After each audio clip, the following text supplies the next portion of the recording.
मेरे junior senior सभी nursing साथियों को बहुत बहुत प्रणाम। साथियों, उम्मीद है कि आप सभी लोग कुशल मंगल होंगे।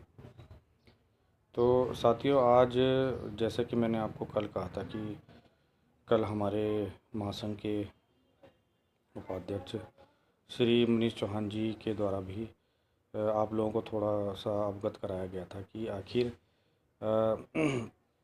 हमारे जो ये नर्सिंग भर्ती का 1455 का जो पोर्टल है, आखिर इसमें चल क्या रहा है और किस वजह से जैसे कि आप सभी लोगों को ज्ञात है कि 1 अप्रैल हमारे इसमें फॉर्म भरने की लास्ट तिथि थी और उसके बाद से पूरे अप्रैल का माह निकल चुका है और मई माह भी ये लग चुका है। मगर चयन आयोग के द्वारा जो हम लोगों को आगे इस भर्ती प्रक्रिया में डॉक्यूमेंट्स वेरिफिकेशन के लिए जो डेट दी गई है, वो प्रस्तावित डेट जुलाई और अगस्त की डाली गई है।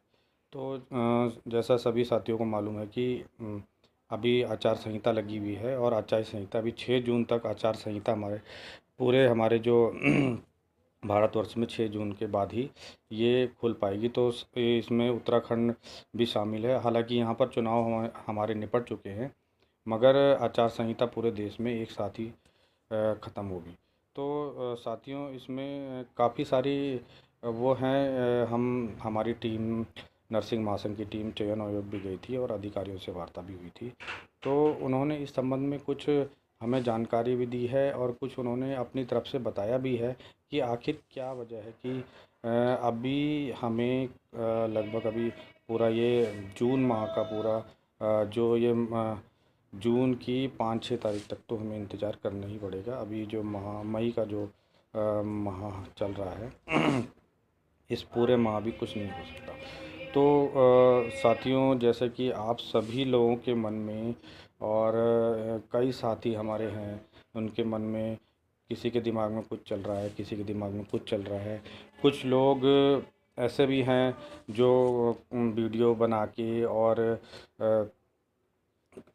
बार बार ये प्रश्न उठा रहे हैं कि आखिर जैसे कि अभी सीएचओ के पदों पर नियुक्ति का जो रास्ता साफ हुआ है, जो अभी आप लोगों को समाचार पत्रों के माध्यम से आप लोगों को जानकारी मिली है।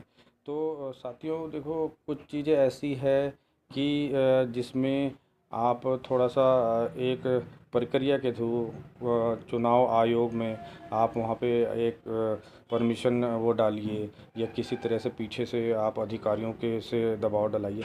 तो कुछ चीज़ें तो ऐसी है जो कि आसानी से जो हो सकती है। तो साथियों, मगर कई चीज़ें ऐसी है कि जो जिसके लिए अगर हम अधिकारियों पे, प्रशासन पे या चुनाव आयोग पे अनावश्यक दबाव डालेंगे तो वो हमारे लिए आगे हमारे लिए ही घातक सिद्ध हो सकता है। तो साथियों देखो, अभी जल्दीबाजी करने की कोई आवश्यकता नहीं है और जो हमारी महासंघ की जो टीम है वो लगातार संपर्क में है, शासन के भी, प्रशासन के भी, और मंत्री जी से भी हमें पूर्ण आश्वासन मिल चुका है। उनका तो रुख सकारात्मक हमेशा ही सकारात्मक रहा है और हमारी ये भर्ती के लिए वो उन्होंने पहले भी कहा है और इसीलिए उन्होंने पोर्टल भी पहले खुलवाया था।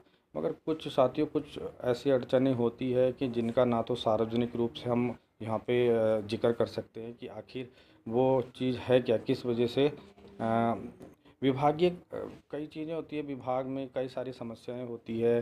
कहीं पे कोई अधिकारी समय पे नहीं है, उपलब्ध है, कोई कागज़ों का कोई काम पूरा नहीं हो रखा है। तो साथियों देखो, अभी जो आचार संहिता ये चल रही है, इसमें कई चीज़ें हैं कि आपको एक अगर एक किसी की कहीं पे नियुक्ति भी करनी है तो उसके लिए भी आपको एक चुनाव आयोग की परमिशन लेनी पड़ेगी।